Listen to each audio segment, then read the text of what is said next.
It was the beginning of the 20th century, and two rivals, Robert Scott and Roald Amundsen, set on their expeditions to become the first people in history to reach the South Pole. The race wasn't easy, and it ended tragically for Scott. Amundsen has won and set his tent on the pole before his rivals. A member of Scott's expedition known as Terra Nova, British geologist Thomas Griffith Taylor, not only survived the harsh conditions, but also made an unexpected discovery. He found a waterfall of what appeared to be blood at the rocky base of the glacier, which now has his name, in 1911. It took scientists more than a century to figure out what is behind the eerie coloring. A team of American scientists journeyed to Taylor Glacier with powerful electron microscopes to analyze its contents. Previous studies had scratched the surface of the Crimson Enigma, but no one had previously done a full-scale analysis of its mineralogical makeup. These researchers unleashed a whole arsenal of analytical equipment and spotted little iron-rich nanospheres. These teeny-tiny particles, 1/100th the size of human red blood cells, originate from ancient microbes. They flourish abundantly in the meltwaters of Taylor Glacier. These nanospheres are jam-packed with iron, silicon, calcium, aluminum, and sodium, forming a unique composition that paints the subglacial water a vivid shade of red. These nanospheres don't have the usual crystalline structure found in minerals, which is why previous detection methods failed to spot them. Taylor Glacier's icy depths harbor an ancient microbial community that has thrived in isolation for thousands or possibly even millions of years. This discovery could help us in the search for life outside of Earth. Dr. Ken Levy, a research scientist at Johns Hopkins University, has some impressive expertise in planetary materials and the analysis of Martian samples. He decided to find out what would happen if a Mars rover landed in Antarctica. Could it figure out what makes bloodfalls so mesmerizingly red? So, researchers treated bloodfalls as a simulated Martian landing site. They used techniques inspired by the rovers exploring the red planet. The samples they collected were sent to Johns Hopkins processing facilities. There, Livy unleashed the power of transmission electron microscopy and revealed the enigmatic nanospheres. He made the conclusion that our current methods of analyzing other planets' surfaces with rovers fall short. They can't unravel the true nature of environmental materials, especially on chilly planets like Mars. These materials might be super tiny and non-crystalline, throwing off our detection methods. To truly grasp the essence of rocky planets, we'll need transmission electron microscopes. Strapping one onto a Mars rover isn't feasible yet, but it could mean a start of a new era in space exploration. Have you ever seen a waterfall on fire? Every February, when the stars align just right, Horsetail Fall in Yosemite National Park gets a sensational makeover. As the sun sets, its rays hit the waterfall at the perfect angle, transforming it into a blazing display of vibrant orange and red hues. We don't know exactly who and when discovered this natural miracle. The original valley dwellers may have known about it, but they kept it to themselves. It wasn't until 1973 that photographer Galen Rowell captured the first known photo of the waterfall, bringing it into the limelight. Since then, the firefall has become a global sensation, spreading like wildfire on social media and drawing crowds from far and wide. This magnificent cascade draws hundreds of spectators every year, but they can only see the show under certain conditions. First things first, Horsetail Fall needs a flowing stream. If there's not enough snowpack in February, the waterfall won't have enough water to create the magic. The temperatures must be warm enough to melt the snowpack during the day. If it's too chilly, the snow will stay frozen, and the fiery spectacle won't ignite. Second, we need a clear western sky at sunset. Those sunbeams need a straight path to hit Horsetail Fall and make it come alive. And since the weather in Yosemite is ever-changing, clouds can magically clear up just in time for the show. If all the conditions are just right, you'll witness the Yosemite firefall in all its glory for about 10 minutes. The mystery of the sailing stones in California's Death Valley National Park has puzzled scientists for years. Heavy stones seem to have a mind of their own and move across Racetrack Playa, a dried-up lake bed. They leave behind a trail on the cracked mud. There were all kinds of theories to explain this phenomenon. From magnetic fields or dust devils, which are strong whirlwinds, to mischievous pranksters. No one has actually witnessed these rocks in action, which only added to the mystery. In 2006, a NASA scientist named Ralph Lorenz entered the scene. He was studying weather conditions on other planets, but he couldn't resist the allure of Death Valley and those elusive sailing stones. He had an eureka moment while tinkering at his kitchen table with a Tupperware container. Lorenz filled the container with water, leaving a small rock poking out, and chucked it in the freezer. Then he placed this icy construction in a big tray of water with sand at the bottom and gently blew on it. The rock began to glide across the water, leaving a trail in the sand. Lorenz had been studying how ice can make big rocks float and move along tidal beaches in the Arctic Sea. Applying this knowledge, he and his research team figured out that, under certain winter conditions in Death Valley, enough water and ice could form to make the rocks float across racetrack playa in a light breeze. And as they glided, they left their mark in the muddy terrain. The River of Five Colors, Cano Cristales in Colombia, has the unofficial title of the most beautiful river in the world. For most of the year, it looks like any other regular river. The real magic happens between the wet and dry seasons, when the water level is just perfect. This unique river floor is lined with a special plant, and when the conditions are right, it bursts into a dazzling display of colors. Think vibrant reds, stunning yellows, and lush greens, all mingling with the blue water. It's like stepping into a living rainbow with 1,000 shades in between. This phenomenal display only lasts for a few weeks, from September through November. During Colombia's wet season, the river flows too fast and deep, covering up the river floor and denying the plant the sunlight it needs to turn red. And in the dry season, there's simply not enough water to support the vibrant life in the river. So you have to catch it at just the right time. The reason behind Maldivian beaches glowing in the dark at night isn't a mystery, but it doesn't make them any less impressive. It happens thanks to the bioluminescent plankton. These tiny creatures are like little underwater disco balls, emitting a cool blue glow when they are agitated or on the move. Imagine walking along the shoreline and leaving behind glowing footprints. You can even take a night swim amongst these magical plankton.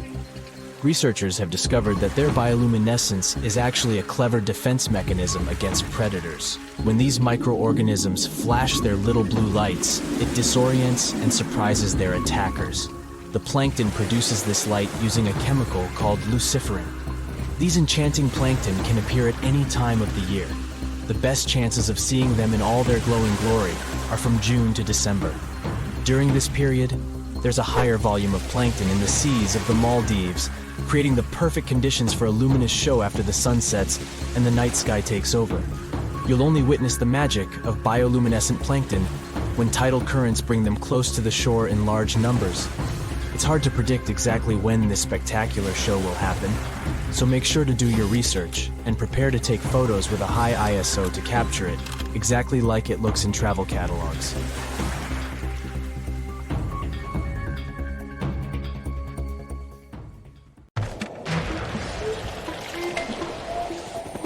There's not much to do in Antarctica except scientific work. You could check out the wildlife, like some cute penguins and seals, and you'd get to see the occasional whale swimming around.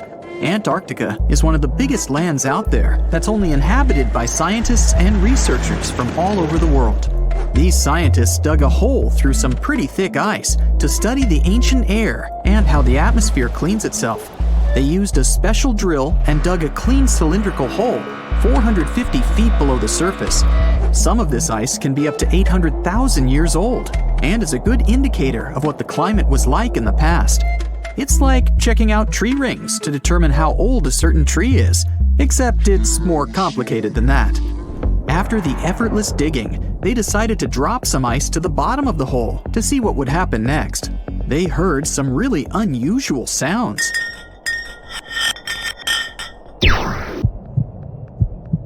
It felt like being on a spaceship traveling through a bunch of obstacles with many rocks smashing into each other. The pitches changed over the quick descent of the block of ice, ranging from high pitch and ending with a low heartbeat-like sound.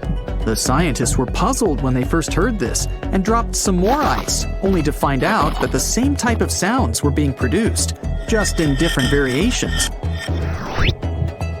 They couldn't tell what was down there, and, more importantly, why these kinds of sounds were produced. Antarctica boasts quite a few volcanoes, many of which are under super thick sheets of ice. Scientists discovered 91 volcanoes and claimed there could be more, potentially making it the most extensive volcanic region in the world. While they were doing regular scientific research, they came across many unmistakable large cone-shaped figures underground. Some were as deep as 2 miles in the ice. Some of the peaks were over 3,000 feet tall and dozens of miles across. But on the surface, it's as plain as a sheet of paper. They may have dropped that block of ice inside an actual volcano that they were standing on, but it's unlikely. Even though the underground volcano presence was discovered by accident, there's a small chance they were actually standing on one where they had their workstation set up. It's more likely that they worked in an area where studying ancient climates is easier and less dangerous than other places. They collect ice samples and study them in a lab. It's like discovering a prehistoric insect embedded in amber millions of years ago when dinosaurs used to roam the land. But instead of little bugs, scientists study ancient dust, air bubbles, sea salts, volcanic ash, and anything else that may have come from the environment. They can practically tell how the climate was during that time. These ice samples might show that Antarctica's western ice sheet melted when the Earth's climate warmed up. If it did, then it's likely to happen again. That would mean sea levels rising, affecting coastal cities and small remote islands. But scientists aren't sure it's true, despite some evidence to back it up. The process of studying ice samples can take a week or even a year, depending on what they find. They crush or melt the sample bit by bit. And like those tree rings, the deeper the layer, the further we go back in time. In order to study ancient bubbles trapped in ice, researchers have to crush the samples under a vacuum hood to keep the air out while extracting the air and putting it in vials. There are various instruments and devices to study the ice samples, but because it's so sensitive to damage, each measurement must be in a clean room setting so that nothing gets compromised. The scientists have to wear proper bodysuits and many layers of gloves and constantly get ventilated. Even something as tiny and insignificant as a fingerprint can ruin a sample. They look for certain patterns to see changes in the atmosphere's composition and temperature. But dropping a few blocks of ice down a hole wouldn't be so bad. The reason why it made such a peculiar sound is the same reason why a moving car sounds different when it's honking than when it's stationary. The scientific word for it is the Doppler effect. It's an obvious change in the frequency of a wave with respect to an observer who is moving relative to the wave source. The effect doesn't mean the frequency of the sound changes, it just shifts. And this can be said about other types of waves, like water and light. But sound waves are the most popular ones when it comes to the Doppler effect. So, when the scientists dropped the ice block down the bottom of the hole, the sound waves traveled back up and bounced around the narrow tube where they drilled. That's why they got the pew pew sound. Let's not forget that this ice block traveled 450 feet beneath us. Oil ships dig holes in the oceanic crust that go thousands of feet beneath the Earth. The Kola Super Deep Borehole in Russia is the deepest hole ever made by humans. It goes more than 40,000 feet below the surface and took almost 20 years to reach 7.5 miles. Below it is only half the distance to the mantle. In terms of the whole Earth, this very deep hole is literally scratching the surface. This wasn't a hole to dig for oil, and wasn't in the ocean either. The drilling was stopped in 1992 when the engineers found out that the temperatures were 100 degrees Fahrenheit higher than they predicted. And then it was abandoned, and it's just been a barren hole now. But that's the closest we've dug to the center of the planet. The scary thing is that some of the workers on the site could hear voices coming from within. All the way in Yemen, an ancient hole exists in Barhout, in the east of the country in the middle of the desert. It's actually closer to Oman than to the capital Sana'a. This hole has puzzled experts and locals. Unlike the holes in Russia and Antarctica, This wasn't man-made. Or was it? It's been around for many years, and the locals try to steer away from it. They don't even like talking about it, since they claim it brings bad luck to those around it, or to whoever utters its name. They claim it was created as a prison for spirits, but many rule that out. The hole is 98 feet wide and somewhere between 330 to 650 feet deep.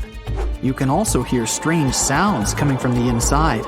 But according to some scientists, the well has little to no ventilation and barely has any oxygen down there. So it's unlikely that anyone or anything lives down there. The Challenger Deep in the Mariana Trench caught some low-pitched grumble sounds in March of 2016. Some of these grumbles were followed by screeches. They caught these sounds in a span of weeks, using a titanium-encased microphone so that the immense pressure of the lowest point on Earth wouldn't crush it. They had to lower it slowly as well, since it's 1,000 times the atmospheric pressure at sea level. For 23 whole days, the microphone recorded typical sounds of whales passing by and boats sailing across from above, and even rumbles of nearby earthquakes, but they still couldn't determine what caused those initial sounds. The researchers couldn't understand if the noise from the bottom of the Mariana Trench was caused by humans or was natural. They also wanted to know if these sounds affected marine life, like dolphins and whales that rely on echolocation. They still can't figure it out, but scientists estimate that the ocean is about 10 times noisier than it was 50 years ago. With technological developments in shipping, submarines, and underwater construction, the ocean will only get louder with time. Northern lights come with sounds, which nobody talks about. They're usually audible when the auroras are at their most powerful presence. Scientists were always puzzled as to what caused the faint popping and crackling, even though they were very far above us. They used some special microphones and found out that the sounds came just 230 feet above us, which is pretty low. They're caused by electrical charges gaining power in a specific region of the auroras. The electrical charges are disturbed by magnetic storms that fire up the northern lights. As a result, some tiny sparks are released into the atmosphere, causing the faint crackling and popping noise. When we think of active volcanoes, one region comes to mind: the Ring of Fire in the Pacific Ocean. 3/4 of Earth's volcanoes sit within this belt. Compare the area to Australia, which doesn't have any volcanic activity. The old continent of Europe is also calm, or at least we like to think so. Can you guess what the most active volcano in Europe is? If you thought of Mount Etna on the island of Sicily in Italy, you were right. The volcano has erupted about 200 times and has been far from sleeping in recent decades. The last time this happened was in August 2023. The highest mountain in the Mediterranean is 500 million years old. But in Iceland, there is a much younger volcano. It sprang into action on the 10th of July 2023. In the afternoon, 3 fissures appeared in the ground on a peninsula in the southwest of the island. This was at a base of a small mountain peak. Its name means Little Ram in the local language. The volcano spewed molten lava high into the air. There were also gas plumes in the area. But the scientific community wasn't surprised by the event. They already knew about the volcanic area that stretches between the cities of Reykjavik and Keflavik. Its name is hard to pronounce. Hey, I want to buy a vowel. It had already erupted during the previous 2 summers. This activity came after 8 centuries of dormancy. In the days leading up to the latest eruption, seismologists, the scientists who study earthquakes, recorded over 12,000 tremors. When the ground opened up in July, the fissures were over 1.5 miles long. The following morning, 2 of them closed. All the lava was now coming out of the last fissure. It grew into an elongated cone, the simplest shape of volcano we are all familiar with. The lava soon filled a large crater. It grew almost 100 feet tall during the first week, and it is still growing.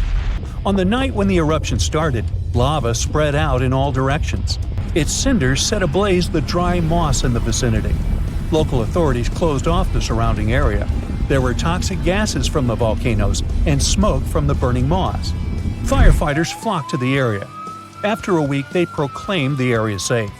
Visitors soon came to witness the birth of Europe's youngest volcano. This form of tourism is quite developed in Iceland. People come from all over the world to watch active volcanoes. The land of fire and ice is home to more than 130 volcanoes. Some 30 of them are active. Now, I know what you're thinking right now. Is volcano tourism safe? In Iceland, it is. The country's authorities research and constantly monitor all of the hotspots. The island is dotted with several dozen seismic stations. These help researchers accurately predict future eruptions, and emergency services are accustomed to these sorts of events. They can quickly cordon off danger zones. This is what happened in 2010. A volcano in the south of the island, the name of which everyone struggled to pronounce, erupted. It spewed out a plume of steam and ash that was 7 miles high. This wasn't a fun time to be an air traveler. Winds carried the enormous plume southeast toward northern Europe. Many countries closed their airspace for several days for safety reasons. The volcano erupted in March, but the Earth was shaking from January the same year, so seismologists knew that an eruption was approaching. When it comes to the continent's youngest volcano, the tourist infrastructure is already there. Visitors can leave their cars at a designated parking lot. Then they go on a 5-hour-long trek. This leads to a viewing deck. Tourists are so close to the epicenter that they can feel the heat haze from the crater. The sight is the most impressive at nighttime. Safety is never a concern. Scientists regularly chart out hazard maps that outline the borders of lava fields. This way, visitors who stick by the rules are never in harm's way. More than a week after the eruption started, a section of the crater collapsed. Lava flowed downhill west of the volcano. This majestic smoldering hot river is slow-moving lava. Scientists categorize it as an AA type. The term is Hawaiian. It describes basaltic lava that has a rough and brittle surface. The flow is composed of broken lava blocks that are called clinkers. They fall off as the substance flows. This reveals red-hot areas. The cooler sections of lava are gray and black in color. When it moves forward, it produces a distinctive sound like shattering glass. Nearly a month after the eruption of the new volcano, we got aerial footage of an interesting phenomenon. A tornado formed directly over the lava flow. This occurs due to the high temperatures in the area. When the conditions are right, a column of heated air can easily turn into a mini tornado. Scientists observed a similar event happen during the 2018 eruption of Mount Kilauea in Hawaii. The lava fields of Europe's second-largest island tell the story of the creation of Iceland. It sits above the place where the North American and Eurasian plates meet each other. Tectonic plates are huge rocky chunks of Earth's most outer layer. There are roughly 20 of them. They rest on a partially molten layer of rock. All the lava we see on the surface starts its journey here. You could say that these plates float on molten rock. Their boundaries are unstable, so when two plates grind past each other, they release tremendous amounts of energy. The formation of volcanoes is one result. These are places where the molten rock travels upward to the surface. Iceland began to form some 60 million years ago. The tectonic plates under the ocean drifted apart. Enough lava piled up on the surface to create solid ground. This ancient rock is under the waves today. As new lava reaches the surface and cools down, it pushes the old rock away from the center of the island. That's why the oldest parts of Iceland aren't 60, but only 16 million years old. The country's active lava fields are young in geological terms. Some of them are under 1,000 years old. Scientists consider the island a hot spot for volcanoes, pun intended. Nearly a third of the basaltic lava that reaches the Earth's surface in recorded history came from Icelandic eruptions. Fissure swarms, like the ones before the 2023 eruption, cover 30% of the Nordic country. For this reason, only a quarter of the island is inhabited. Norse Vikings were the first people to settle in Iceland at the beginning of the 10th century. Nature threw them a loud welcoming party. Just a few years after their arrival, they witnessed one of the greatest volcanic eruptions in history. Vikings came from a region without volcanoes, so they had no clue as to what was going on. Today, Icelanders are used to such events. This is good because their homeland is entering a new era of volcanic activity. Volcanologists suspect that recent events are an introduction to decades of more frequent eruptions. The peninsula that is home to Earth's youngest volcano is just 17 miles southwest of Iceland's capital city. It's been dormant for a long time. Present-day eruptions there are a reminder that the natural processes that created Iceland are still ongoing. Recently, scientists discovered that there's a historical link between volcanic eruptions in the north of Europe and glaciers. Our planet went through at least 5 major ice ages. These were exceptionally lengthy periods when the average temperature on Earth dropped. The result was the expansion of ice sheets across northern Europe and North America. The last ice age ended some 10,000 years ago. Researchers are still trying to fully understand how these glacial periods affected volcanic activity. They suspect that the sheer weight of all that ice disrupts the flow of magma underground. When glaciers retreat, the pressure is lifted. This makes it easier for lava to flow upward to the surface where it bursts.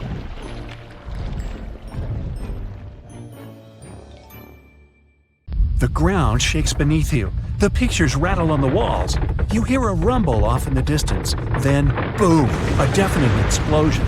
The shockwave blasts through the windows and sets off car alarms. You duck under the dining table for cover, but then you remember you live not far from a supervolcano in the middle of a tropical jungle. So, staying in one place isn't a good idea. The shaking finally halts. You take this chance to peek outside and see a giant cloud of smoke covering the sky. It's lunchtime, but you wouldn't know it. The sun is completely veiled and darkness falls. The power's out in the whole city. In this darkness, you see red molten lava shooting from the sky and spilling on the rim. You run outside along with dozens of your neighbors. Your priority right now, find safe shelter and fast. You think about taking the car, but with everyone running on the road, that's a no-go. So you run on foot where the crowd is going. Supervolcanoes are in a league of their own when it comes to natural disasters. Surprisingly, it's not all about size or height. A volcano is dubbed super if it erupts more than 240 cubic miles of magma. That's more than enough to overfill Lake Erie. It must also have a history of erupting and a magnitude of 8 on the Volcanic Explosivity Index. The largest active volcano on Earth is Hawaii's Mauna Loa. It's so big, it would cover the entire state of Rhode Island plus some. And next time you see a commercial plane flying high in the sky, remember that 30,000-some-foot altitude is about as tall as Mauna Loa is from base to summit. It's technically taller than Everest when you measure it like that, yet it's not considered a supervolcano. So you're running along the dark road not knowing and barely seeing where to go. Then, all of a sudden, a massive flaming boulder smashes through the bridge in front of you.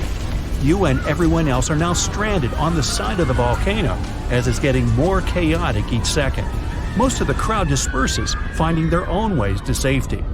You remember there's a way to the other side not many people know about, but you'll have to cross a raging river through the dense jungle. You calm what's left of the crowd, and everyone follows you to your secret getaway. You finally get out of the city limits and head into the jungle. With the sky already dark, the tall trees and thick leaves make it almost pitch black. Everyone gets out their phone flashlights to navigate through the dark path. You all need to stick together and make sure nobody gets lost. Suddenly, fiery rocks strike the trees not far from you. Everyone jolts and tries to rush ahead, but nowhere is safe when it's raining scalding fire all around. You and your group have to pick up the pace or else. Imagine a typical avalanche or mudslide. Very dangerous situations on their own. Now, imagine an avalanche of lava rocks and lava sliding down a mountain instead of mud. That's what's making its way towards you right now. More and more people catch up with your group and bring news that the entire neighborhood is submerged in lava. It's traveling quicker than you thought. You can never really predict how fast a lava flow will be until you see it. It all depends on how thick it is and how steep the mountain slope. Lava can move slowly at about 20 feet a minute, a fraction of the average person's walking speed. Or it can flow as fast as 30 miles per hour, which even the fastest person on Earth can't outrun. But the lava isn't even the most dangerous problem. If you didn't have protection, the gases spewing from the eruption would fill your lungs, and those spread faster and further than the lava flow. Your eyes and throat would be itchy. You'd get a headache, dizziness, increased heart rate, difficulty breathing. The worst would be passing out from the lack of oxygen. Luckily, everyone managed to grab their gas masks before leaving their homes. You're now entering the treacherous terrain of the jungle and the danger zone. Everyone's phone batteries are giving out one by one, so your vision is even more limited. The terrain is tougher and you can't hear any sounds from the river. At this point, you're not even sure if you're going the right way. But your instincts tell you the deeper you go, the safer you'll be. The path is muddy, and the vines are hindering everyone's movements. That's when you hear something big running through the jungle. It's coming up on you fast. You can't see a thing until it's right up on you. A bear! And there goes a rhino. Wild cats, domestic cats, dogs, different creatures of all sizes and species. They all come running through the jungle right past you. You and your fellow humans aren't the only ones fleeing from the eruption. The rumbling is still going on. Before you know it, a shower of fire rocks strikes right behind you and ignites parts of the jungle. There's no going back. Everyone picks up and runs for it. You hear thunder in the distance. A flash of lightning lights up the dark sky. You think, finally, some rain to wash away this fiery nightmare. But that's not a regular storm brewing. These giant smoke clouds can mimic a thunderstorm under similar conditions. Your luck finally pays off. You hear the river straight ahead.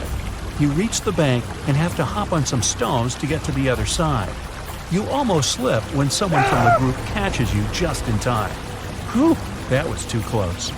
Not far down the river is a large waterfall leading straight to a shallow lake with sharp rocks at the bottom. The ash from the lava falls like snow, covering most of the trees and landing on the river. Ash is one of the most dangerous things about volcanic eruptions. You're soaked to the bone, but it's a lot better than ash and smoke. And then the rest of the group follow. The next thing you know, the river starts steaming as lava meets the bank and runs into the water. You try your best to speed things up.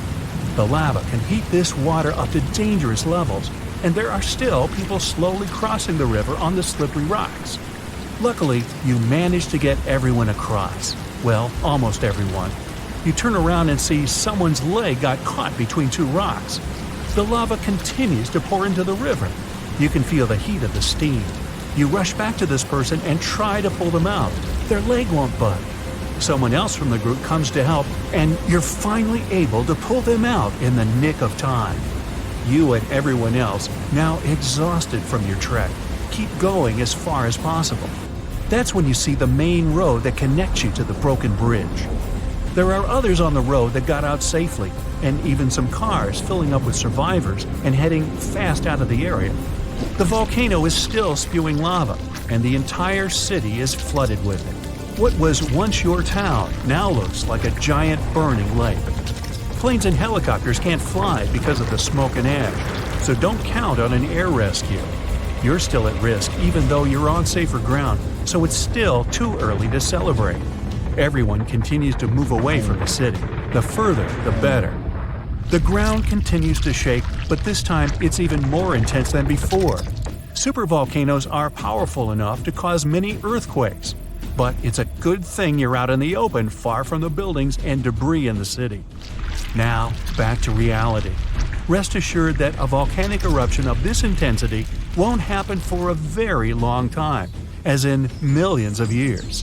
Besides, thanks to warning systems and humanity's preparation for such an event, it's extremely rare for even a regular volcano to do as much damage as it could. So, don't scratch Yellowstone off your travel list just yet. We've all dreamed of visiting the Arctic and witnessing the natural wonders of polar bears frolicking on ice floes or the aurora borealis dancing across the sky. Well, sorry to break it to you, but you won't find any tourists flocking to Antarctica anytime soon. Why, you may ask? Let's dive into it. First off, where is Antarctica? It's located in the southern hemisphere, specifically at the South Pole. The Southern Ocean surrounds it, and most of the continent is covered by ice. making it one of the most remote and frigid places on Earth.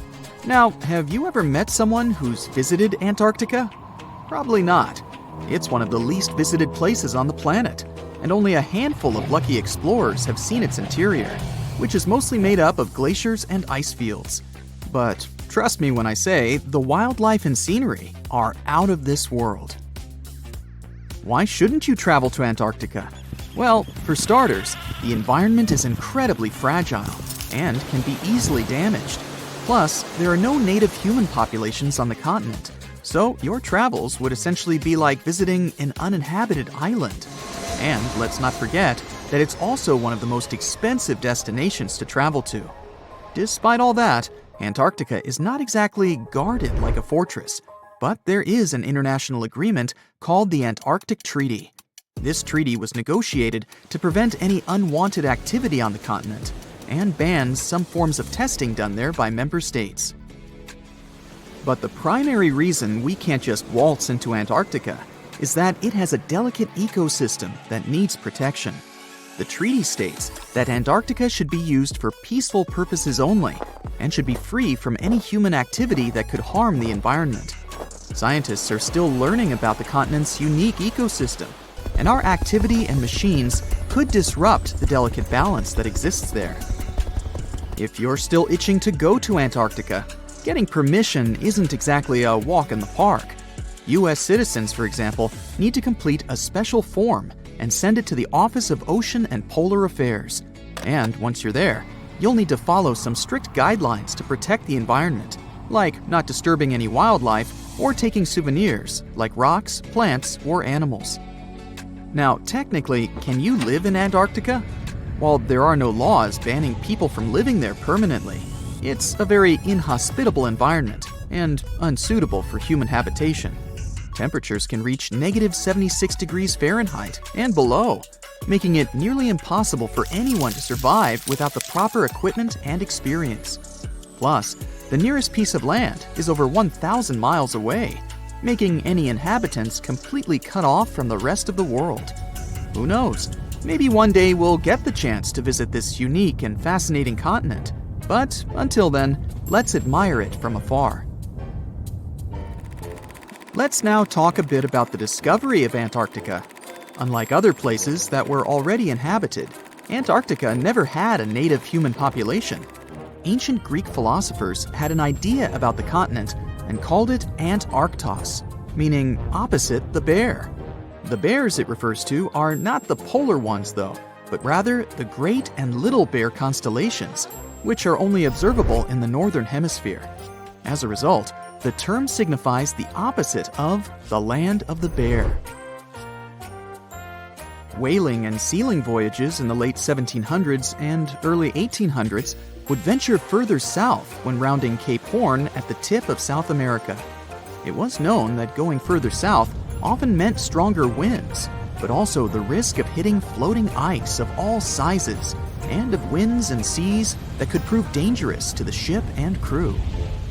Captain James Cook was the first to cross the Antarctic Circle on January 17, 1773, in the Ross Sea region. He reached a point further north a year later, and though he didn't sight land, he came to within 50 miles and saw deposits of rock held in icebergs, indicating that a more southerly land existed.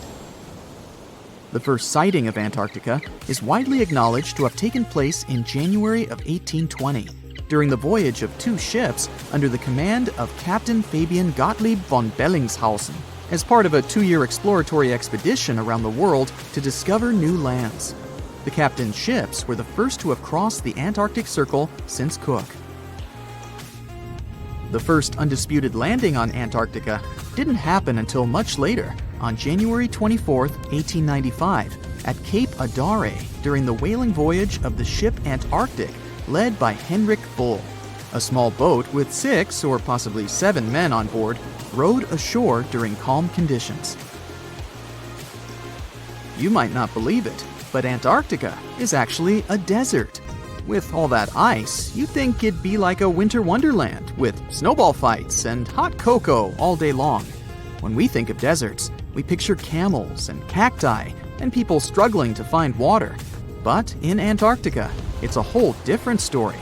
The struggle isn't to find water, it's to find anything that's not covered in ice. And the average rainfall has been just over 0.4 inches in the past 30 years. That's like a few drops of rain compared to what we're used to. So technically, it's not the dunes or sizzling heat that makes a desert, well, a desert. It's the lack of precipitation. But don't worry, if you ever find yourself lost in Antarctica, you won't have to worry about getting thirsty. Just make sure you bring a jacket and some mittens, because it's cold enough to make you into a popsicle. Not only is Antarctica one of the driest places on Earth, but it's also the coldest, the windiest, and the highest. Talk about overachieving. The penguins and scientists down in Antarctica have at times found themselves in a bit of a pickle when it comes to time. You see, unlike the rest of us on this big blue planet, there is no Antarctica time zone. All the lines of longitude meet at a single point at the South Pole, making it a bit of a head-scratcher when trying to figure out what time it is. Now, you might be thinking, but how do the scientists and researchers keep track of time down there? Good question. They typically stick to the time zone of the country they departed from. However, with stations from all over the world on the Antarctic Peninsula, things can get a little wacky. Imagine trying to coordinate with your neighboring countries without accidentally waking them up in the middle of the night. You might think that not much could survive in a place where the temperature is extremely cold, the sun barely shows up, and the wind could blow you away faster than a tumbleweed. Well, as in many places on Earth, life found a way in Antarctica too. Believe it or not, this frozen continent is buzzing with activity. It's home to billions of krill, which in turn attract lots of seals and more penguins than you can shake a fish at. But don't let their cute and cuddly appearance fool you. Penguins are the ultimate swimmers, with streamlined bodies that would make Olympic medal winners jealous. They come ashore to breed and chill, but their real talent is stealing pebbles from each other and forming mathematically precise huddles to stay warm. Antarctica is also home to the largest species of penguin on Earth. It's called the emperor penguin. Sure, these creatures are flightless birds, but that doesn't mean they can't jump. In fact, some of them can leap up to 120 inches. And let's not forget about the seals. With their furry bodies and special songs, these marine mammals are protected by the Antarctic Treaty, and they're thriving in the cool waters of the Southern Ocean too. But the real stars of the show are the whales. During the Antarctic summer, these huge creatures show up in droves to chow down on the abundant krill. It's indeed like a whale buffet down there. Meteorites rain down on Earth every single year. Almost 63% of the 69,268 meteorites scientists have officially recorded in the Meteoritical Bulletin database have been picked up from a polar desert. From where? Antarctica. It's technically a desert because it gets little precipitation. The continent receives an average equivalent of about 6 inches of water annually, mostly from snow. The interior parts are even drier. Not much action happens to meteorites there. Deserts are like safe storage closets for them, and it's easier to spot meteorites there. In total, there are around 42,000 meteorites in Antarctica. Most of them have been spotted since 1976. The Sahara Desert in Africa isn't far behind. Nomads and treasure hunters have discovered over 14,000 meteorites there, especially since 1995. Then there's the Arabian Peninsula, mainly Oman, where they've unearthed about 4,200 meteorites. So why does Antarctica take the crown for its meteorite collection compared to other areas? It's not because more meteorites land there. Statistically, they can land anywhere. Antarctica wins because it's great at showing off these space rocks. The icy environment keeps them in mint condition. The contrast between the ice and space rocks makes spotting meteorites easy. Plus, there are spots called meteorite stranding zones, where the geology, ice flow, and climate team up to gather meteorites. Here's the sci-fi part. Satellites help researchers find meteorites. They use these space gadgets to spot the best places to search. Some of these meteorites are ancient, like 1 million years old. Now, when you think about how many meteorites there are, it's a bit like a pie chart. If you measure their weight instead of just counting them, things get interesting. Antarctica's slice of the pie gets smaller. On average, an Antarctic meteorite weighs about 2 ounces, like a small bar of chocolate. Ooh, chocolate. But in the Sahara, they've got all sizes, so the average is about a pound. Now, let's talk about meteorites in action. Only a tiny bit, maybe just 1.8% of all meteorites found have been seen falling. These are called falls. Clever name. Meteorite detectives, or meteoriticists, get all excited when they see that. The other 98% are finds. Someone stumbled upon them without seeing the meteorite take its cosmic leap. So when we only look at the ones that fell from the sky, most are called stony meteorites. These are like regular fellas of the meteorite world, but there's also a special kind called iron meteorites, or just irons. There are also super rare meteorites, called mesositerites, and pelocities, that are like a mix of metal and regular rock stuff. In places where humans live, like North America, people tend to find more iron meteorites than those that fell. That's because iron ones are usually bigger and more eye-catching. Farmers found some of these while they were working in their fields. Oh, surprise! A bunch of gigantic iron meteorites from places like China, Namibia, and the US make the chart slices huge. Now, check out this adventure. A group of scientists braving the crazy cold of Antarctica's icy desert to uncover some fresh meteorites found what they had been looking for. In fact, one of the meteorites weighed almost 17 pounds. The ones like that are pretty huge. Do they have an impact on Earth? Science says yes, they do. Meteorite impacts are more common than you think. About 17 meteorites smack Earth's surface every single day. Since most of the planet is covered with water, there are loads of places without people around. That's why these hits often go unnoticed. Most meteorites are just small bits zipping through our atmosphere anyway. By the time they touch down, they get tiny thanks to all the friction against the air. Not all meteorite impacts are wimpy. Some supersized ones have rocked our world. Remember when dinosaurs said bye-bye? Yeah, that might have been the fault of a huge asteroid. These meteorite hits are random, and they happen all the time. Scientists have uncovered evidence of a massive meteor impact even before the famous dinosaur wipeout. This impact is thought to have triggered the biggest extinction event in Earth's history. The 300-mile-wide impact crater is chilling over a mile beneath the East Antarctic ice sheet. This mega event occurred about 250 million years ago. The epicenter of the crater is in the Wilkesland area of East Antarctica. It might have started the breakup of the Gondwana supercontinent. It was a big landmass that included parts of what are now South America, Africa, Antarctica, Australia, and more. So, the Gondwana supercontinent started to chip off by creating a tectonic rift that pushed Australia northward.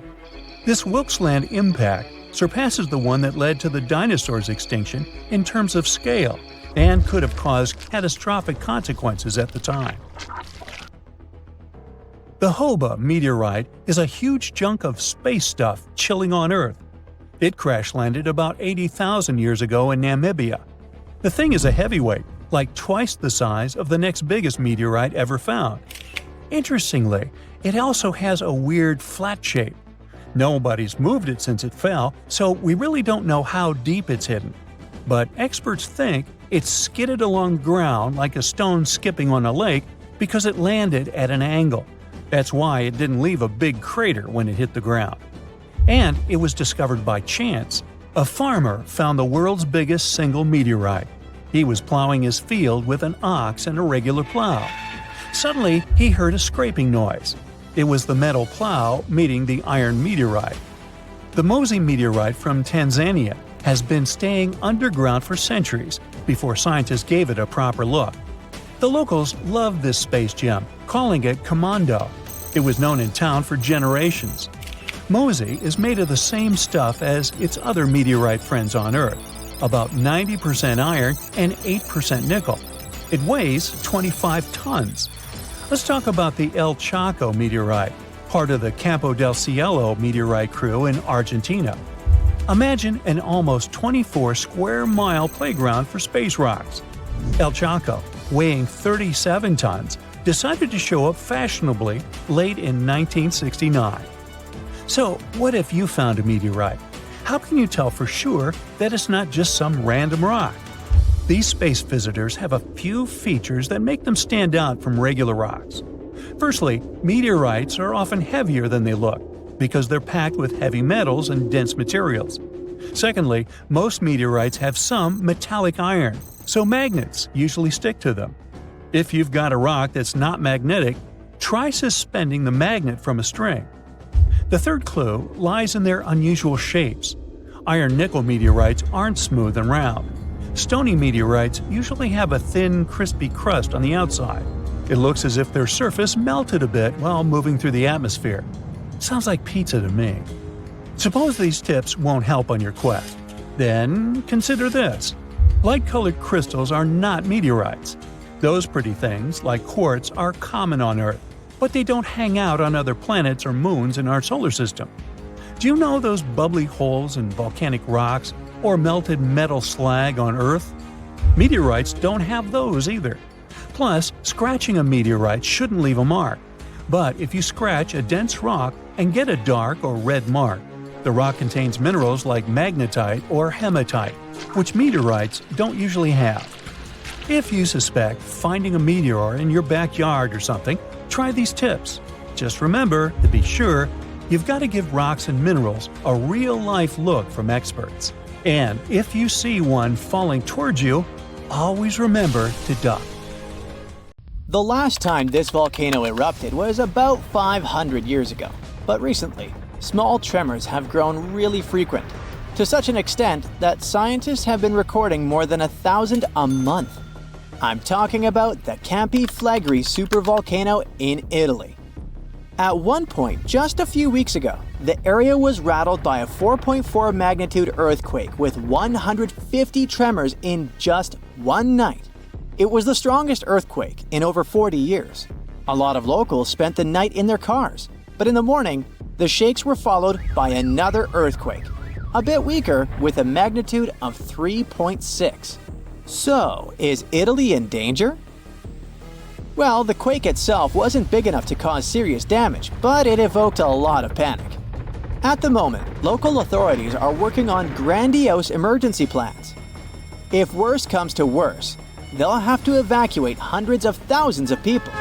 One of the reasons is the proximity of this area to Naples with more than 3 million inhabitants. At the moment, they're even considering an option of paying people to leave their homes. Right now, schools remain closed in the Campi Flegrei area.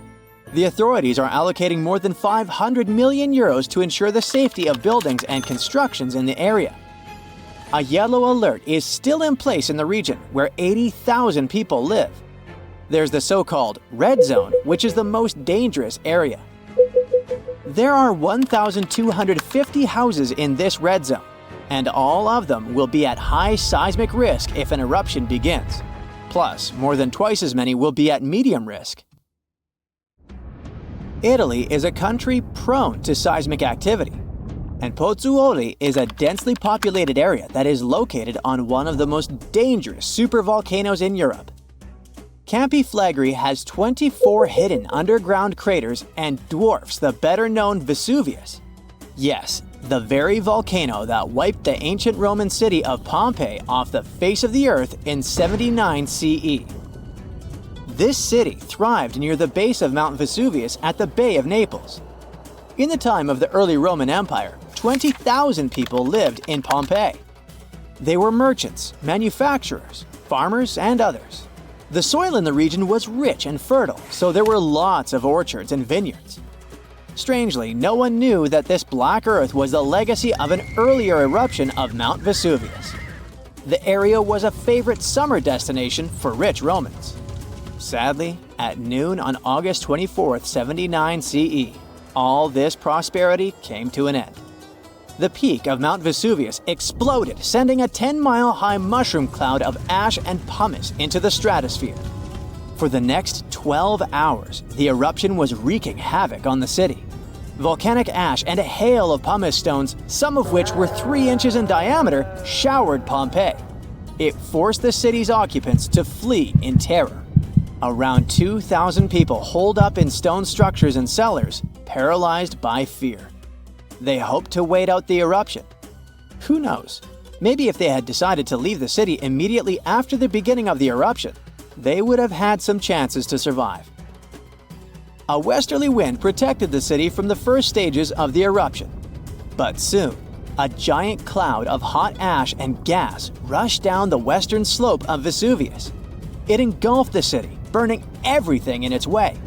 This disastrous cloud was followed by a flood of volcanic mud and rock, which completely buried the city. As if the volcano was making sure no one would survive, a cloud of toxic gas poured onto the city, finishing the lives of a few survivors on August 25th. A flow of rock and ash followed. It collapsed roofs and walls and turned the city into a giant cemetery. When a supervolcano erupts, the consequences are usually catastrophic. Supervolcanoes have at least once had an eruption with a volcanic explosivity index of 8, which is the largest recorded number on the index. Supervolcanoes are often extremely large, with no cone at all. That's because they're typically the remains of gigantic magma chambers that once flared up, leaving behind a caldera. They're usually located over hotspots and appear when huge volumes of magma are trying to escape from deep underground. Eventually, they burst through Earth's surface. Sometimes, all this magma gets stuck, unable to break through the planet's crust. And then, massive pools of pressurized magma gather at a depth of several miles. The pressure keeps growing because more and more magma is trying to get to the surface. At one point, a super eruption goes off. The most recent super eruption happened in New Zealand. Well, when I say recent, I meant around 26,500 years ago. That's when a supervolcano beneath the surface of Lake Taupo spewed into the air more than 300 cubic miles of ash and pumice. Imagine 500,000 Great Pyramids of Giza flying up into the air at the same time. That's how incredibly powerful that eruption was. But the most exciting and confusing thing about the eruption was that the Taupo volcano didn't simply go off like many others. At first, everything was going as usual. Tons and tons of pressurized magma had built up under the surface, and the pressure was getting higher and higher.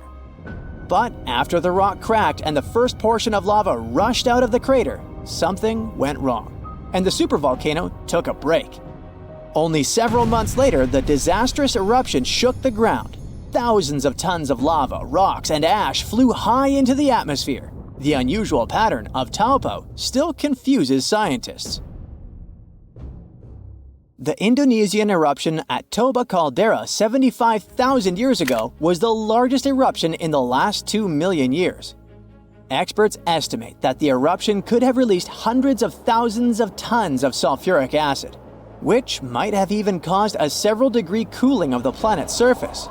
But nowadays, the impact is hard to detect because of glaciers that covered the ground afterward. There are also several so-called supervolcanoes that haven't lived up to this name yet because they've never produced any super eruptions. For example, in 1883, Indonesian volcano Krakatoa went off. The power of the eruption tore the volcano's walls open, and cold seawater rushed into its molten insides. The difference in temperatures made the volcano blow up with a deafening boom. It was clearly heard 3,000 miles away in Australia. It earned the blast the title of the loudest sound in history. But even though the consequences of this event were truly catastrophic, it still turned out not powerful enough to be called a super eruption. It only had a volcanic explosivity index of 6. Then, there's also Mauna Loa. It's a shield volcano, which means it won't produce explosive eruptions, but its sheer size makes this monster of a volcano extremely dangerous. At the moment, the volcano seems to be at peace with its surroundings. Research equipment doesn't show any signs of activity on Mauna Loa, But if Mauna Loa did suddenly erupt, lava flows could reach the ocean and the most populated and touristy places like Captain Cook very fast, in a matter of hours. The last time the volcano erupted, lava got as far as the outskirts of Hilo on the other side of the island. That's where the University of Hawaii is located. Luckily, people had a few weeks' warning to get ready for the disaster. Over its recorded history, Mauna Loa has been erupting pretty regularly, almost every 6 years.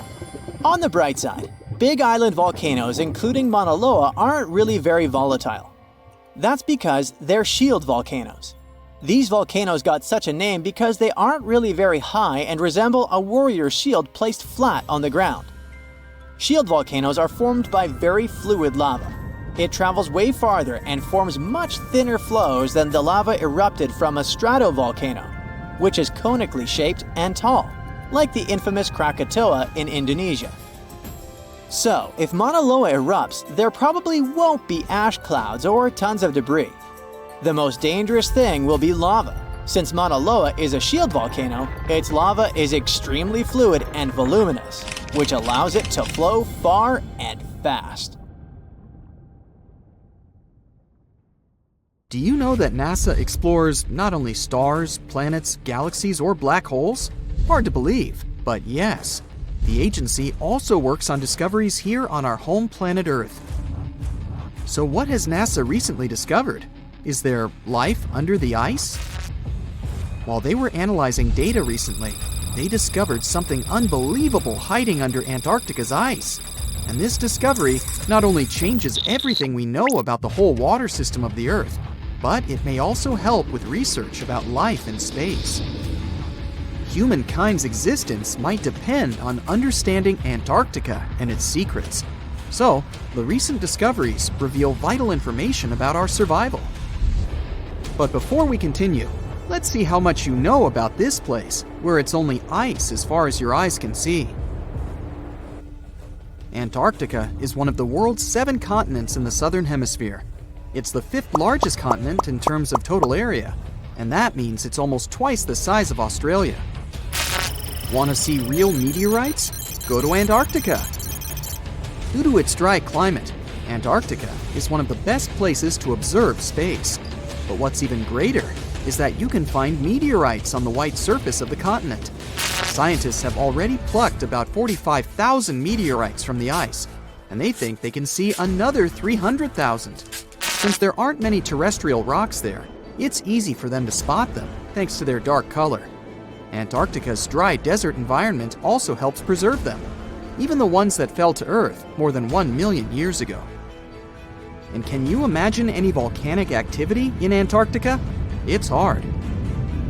But this place is where fire meets the ice. West Antarctica is where most volcanic activity occurs. Scientists recently found that 138 volcanoes exist in West Antarctica alone. Wow! You would think that Antarctica is always cold, but no. Its coastal regions can get as warm as 50 degrees Fahrenheit. But have you ever wondered what Antarctica would look like if there were no ice? It may seem unimaginable now, but it was not always covered by ice. That was 34 million years ago though, so nobody could tell how the continent's surface would be without the ice. But NASA changed that. They generated computer simulations and created the most accurate map of it as of today. What they saw was incredible. The continent was not flat at all like it seemed. It's pretty bumpy with valleys, rolling plains, and high mountains. But this was nothing next to what they had discovered under Antarctica's ice. So, what is it? Drum roll, please. NASA found 2 new subglacial lakes. And what's even cooler about it is that they spotted these lakes from space. How is that? If your answer is high-tech satellites, then you're right.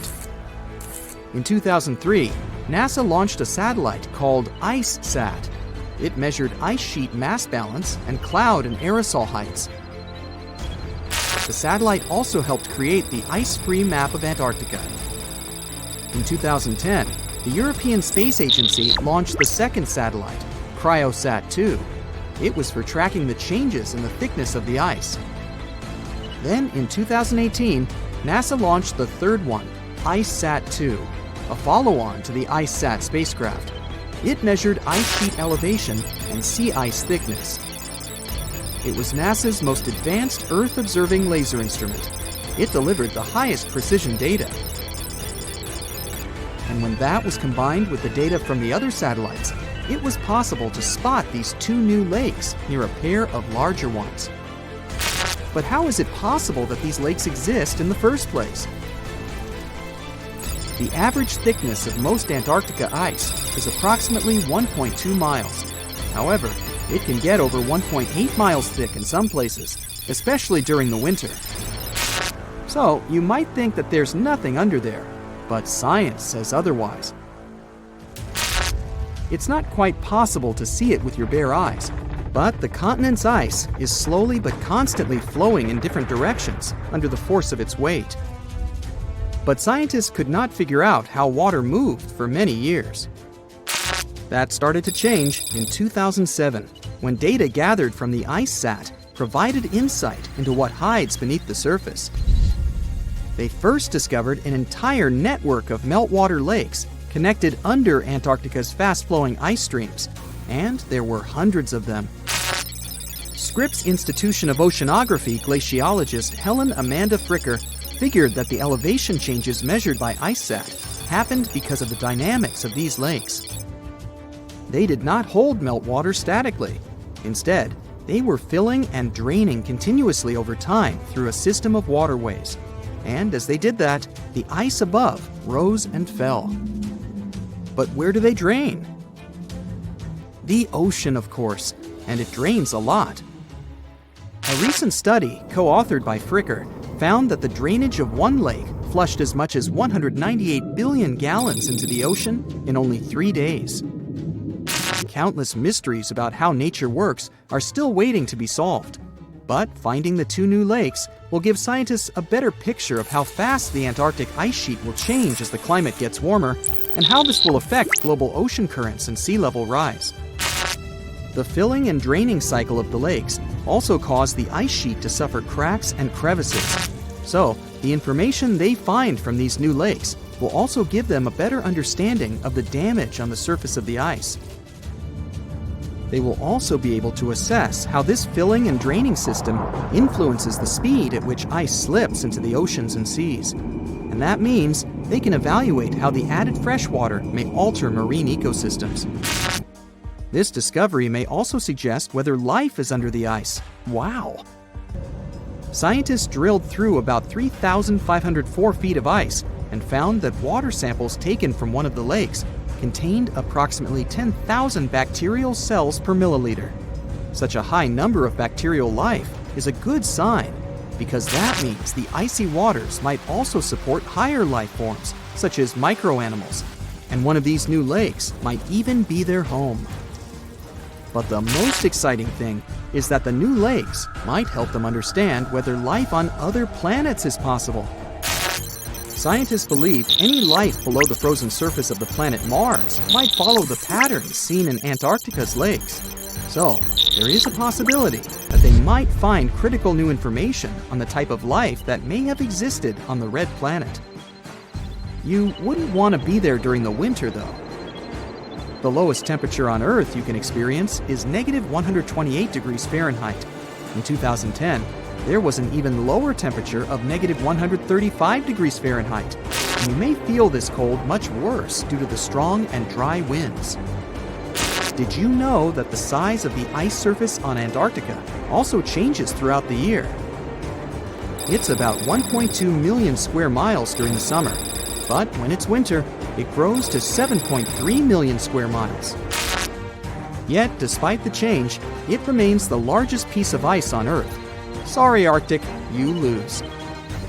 Do you know these cute little penguins? Consider these animals the locals, because there is no native population in Antarctica. It's a no man's land, because no single country owns it. But do you know who really owns it? 5 different species of penguins, seals, and killer whales. Ha ha. Despite the continent's harsh conditions, you can visit it as a tourist for fishing and research purposes. Around 5,000 people reside on the continent during summer at research stations. But when winter comes, the number naturally drops down to 1,000. Antarctica's ice blanket makes up 70% of the world's freshwater reserves. Imagine what would happen if it melted. The global sea levels would be raised by almost 200 feet. The largest volcanic region on Earth is not in Africa or Japan, but under the ice of Antarctica. Scientists found 138 volcanoes in its western part, and if they decide to go wild, you'll surely notice it. They could melt huge amounts of ice that will move into the ocean, raise its level, and make our planet uninhabitable for humans. But before you pack your things to fly away to another planet, hear me out. Only 2 of the Antarctic volcanoes are officially classified as active now, and it would take a whole series of eruptions, decade after decade, to seriously impact the whole world. Mount Erebus, one of the 2 Antarctic volcanoes currently in action, proudly bears the title of the world's southernmost active one. It has been continuously erupting since at least 1972. It emits plumes of gas and steam and sometimes even spews out rocks, and scientists call it Strombolian eruptions. One of the coolest features is a lava lake in one of its summit craters, with molten material on the surface. Such lakes are rather rare because they need certain conditions to make sure the surface never freezes over. The second active volcano is Deception Island, a horseshoe-shaped landmass. It is the caldera of an active volcano that last erupted over 50 years ago.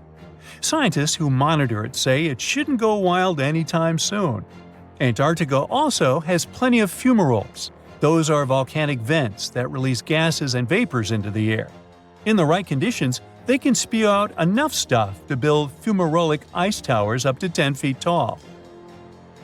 Scientists keep an eye on the Antarctic volcanoes with seismometers that detect when the Earth starts trembling from volcanic activity.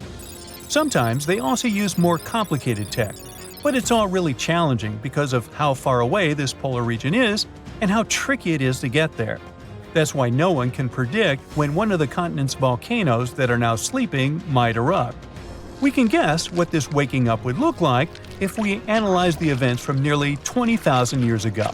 So, shall we? One of Antarctica's sleeping volcanoes, Mount Tectonic, had a series of eruptions and spewed out a good amount of halogens rich in ozone back then.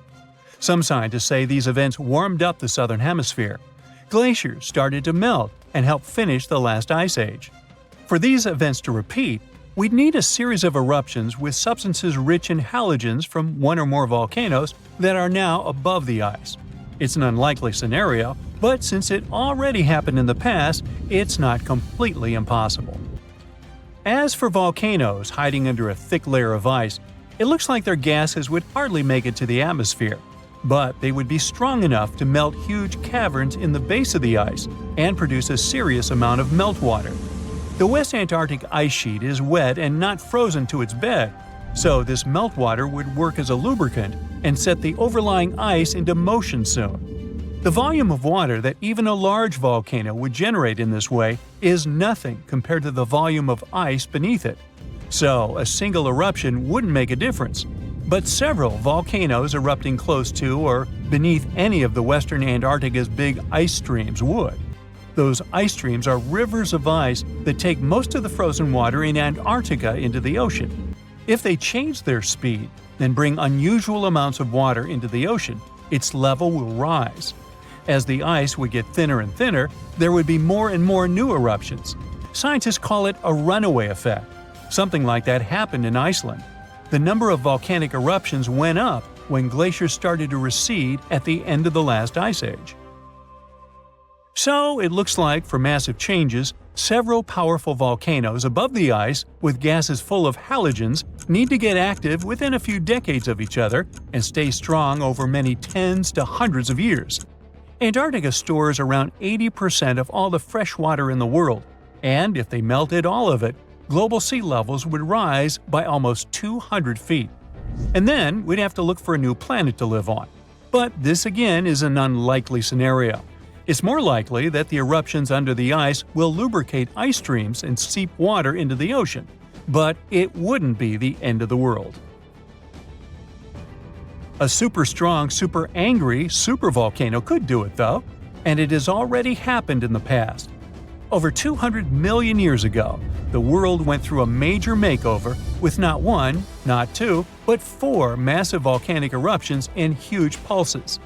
The supervolcano called Camp had been erupting over and over for 600,000 years. It all happened in Wrangell, a large chunk of land that used to be a supermassive volcano stretching across what's now British Columbia and Alaska. And it wasn't the lava or the volcanic ash that ruined the environment. The eruption made carbon levels skyrocket. The planet would never be the same again. This volcanic activity might have helped dinosaurs grow from cat-sized critters into giants we saw in Jurassic Park. It kicked off a 2 million year rainy season. It made the whole world hot and humid, and the dinos just loved it. Researchers dug deep into sediment layers beneath an ancient lake in Asia to uncover these secrets. They found traces of volcanic ash and mercury, clear signs of those epic eruptions. There were carbon signatures showing huge spikes in carbon dioxide levels. It made the atmosphere toasty, and the rain poured down. So the bad news is, another eruption like this could happen. The supervolcano beneath Yellowstone National Park has been sleeping for nearly 70,000 years. But if it wakes up, it would be many times more catastrophic than the eruption of Mount St. Helens in 1980. It's considered the most disastrous volcanic eruption in U.S. history. It followed 2 months of earthquakes and injection of magma below the volcano that weakened and destroyed the entire north face of the mountain. The eruption column went 80,000 feet into the atmosphere and spread ash over 11 U.S. states and several Canadian provinces. The last Yellowstone eruption was 1,000 times greater than that. The ground above Yellowstone sits on a hot spot made of molten and semi-molten rock called magma. This magma stuff flows into a chamber beneath the park, about 4 to 6 miles down, making the ground puff up like a balloon. But then, as it cools down, the ground goes back to its usual state.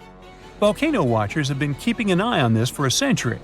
They noticed the ground lift up about 10 inches around 20 years ago, but since 2010, it's been going back down.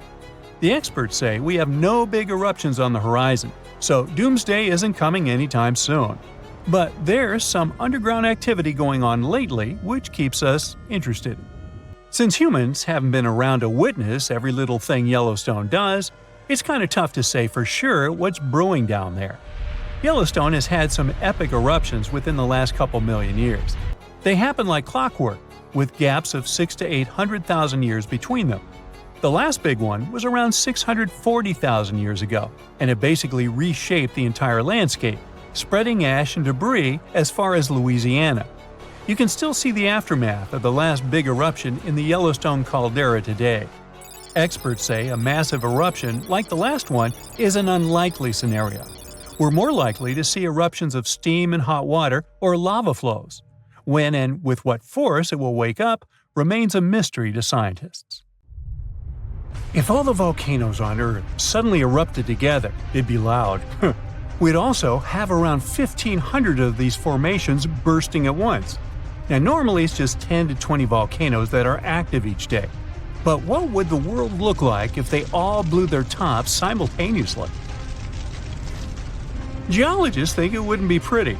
Even if only the land volcanoes erupted together, it would set off a chain reaction way worse than anything we've ever seen before. The two big problems would be ash and volcanic gases. While the explosions in lava would be damaging for people nearby, the real danger lies in what happens next. A thick layer of ash would cover the planet, blocking out sunlight completely. No sunlight means no photosynthesis, which means crops would fade away and temperatures would drop considerably. And all this ash cloud could remain in our atmosphere for up to 10 years. Now, ash aside, there's also acid rain to worry about. Volcanic gases like hydrochloric acid and sulfur dioxide would mix with the atmosphere and fall back down as acid rain. This type of weather would harm the groundwater and ocean surfaces. Even if humans would find a way to survive up to this point, we'd have no corals and no other sea creatures around. Scientists have seen similar events in Earth's history at a smaller scale. Big volcanic eruptions have been linked to mass extinctions. When Mount Pinatubo erupted in 1991, it cooled parts of the world for 2 years. But the extra carbon dioxide from these eruptions could also heat the planet, the same way we turn our stoves to broil for that extra crispy layer on our casserole. Geologists also mentioned that there's evidence in our atmosphere that stuff like this may have happened in the distant past. During the Cretaceous period, carbon dioxide levels were way higher than today, which made it difficult for marine life to thrive. Who would survive all this? Probably just some extremophiles, these organisms that survive in harsh conditions like hot springs or deep undersea vents.